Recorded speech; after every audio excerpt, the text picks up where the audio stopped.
I think about how much free time I would have if I didn't have this, but then I think about, well, what would I do with it? Everybody, I guess, has their thing. You know, they like dogs, or they like painting, or they like crocheting, whatever. And this is what I like to do.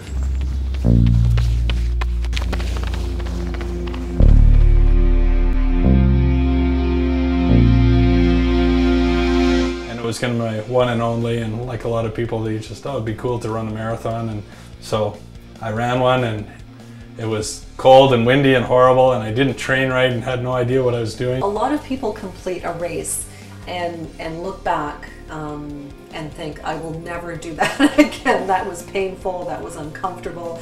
The run itself was brutal. Like, I thought it was going to be a one-of.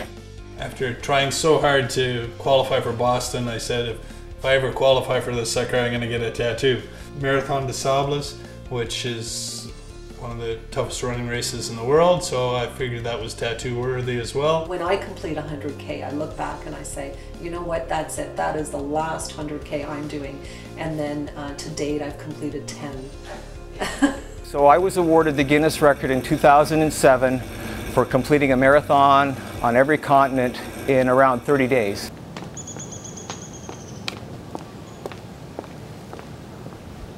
I'm a precious metals and currency trader for a major international bank. And I've been doing that for about 20 years or so, which is roughly as long as I've been doing marathons and stuff too.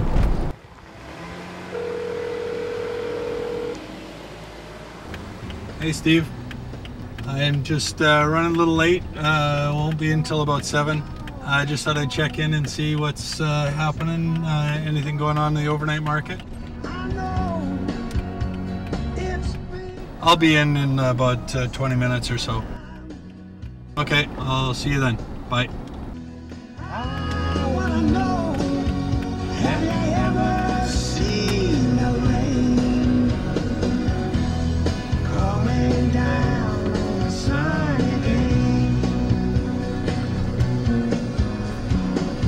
It was Olympic trials in 1988, and I took a year off trying to make the team, and unfortunately didn't make it, but that was the last swim I did for like 17 years, and which is ironically what led me into running, because I still wanted to do something, and I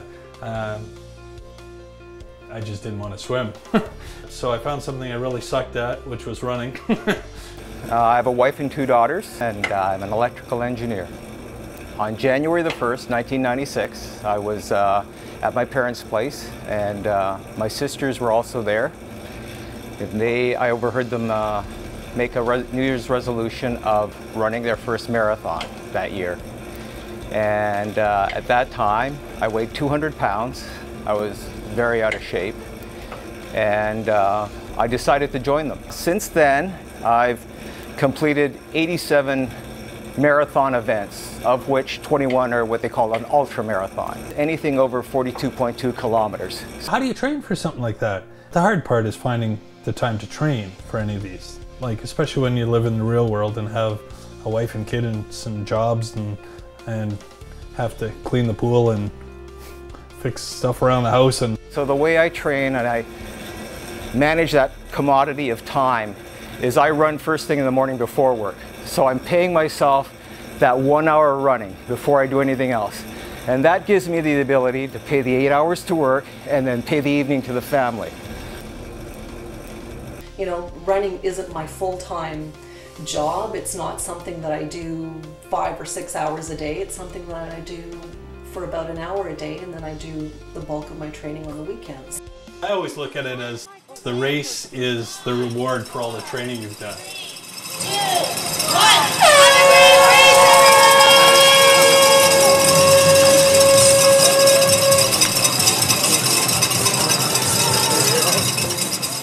Usually the first quarter is a lot of fun. The adrenaline is running through your body. You're happy about the event. You're happy about being where you are racing. So that's the first quarter, and it just, time flies by and the kilometers just tend to click along. Running 100 kilometers consecutively is not something that a lot of people are familiar with. So they usually will ask, over how many days? And when I say 1 day, and then the next question is, do you run, walk? Do you take a break in between? And my answer is, I keep running. Having a goal in mind is really important to keep you at your peak. The record involved trying to run a marathon on every continent in the shortest amount of time. So when I started this in 2007, the record at that time was 99 days. So I registered for 12 marathons, and I did 9 marathons. And then I submitted 7 to Guinness, break the Guinness record for marathon running. I would have never even envisioned or dreamed anything like that. I decided to do something totally different and do an ultra marathon, which was 243 kilometers across the Sahara Desert, and it's billed as the toughest foot race in the world. It's called Marathon des Sables, which is a marathon of the sands. This is, you know, kind of the Mecca, if you want to call it that, of ultra runners. It's one of those things that you have to do once. How do you train for running across the Sahara Desert and it's 55 degrees Celsius? And, well, I don't know, you just do what you can do. The day before I left, I did my last long run, and it was one of those days in March when you get the freak snowstorm, and we got dumped on and got like a foot of snow. And then the next day I'm in the middle of the Sahara Desert and running through 55 degree heat. It was like running in an oven, basically. The first 3 days you covered off about 30 kilometers to get acclimatized. Day 4 and 5, they gave you 2 days to cover off 50 miles or 80 kilometers. Day 6 with a full marathon. Day 7 finished off with just a half marathon.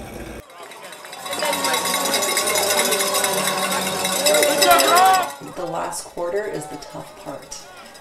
When everything is sore, you need to carry on. The finish line is not too far. That's what I keep thinking in the last quarter. The finish line is not far. Well, you know what the funny thing is?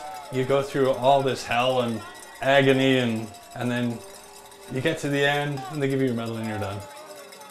And it was kind of anticlimactic, actually. It's almost a good analogy of life. Like, it was all about the adventure and all about the journey, and the little trinket at the end was nice, but it was more about the fun of doing the actual race.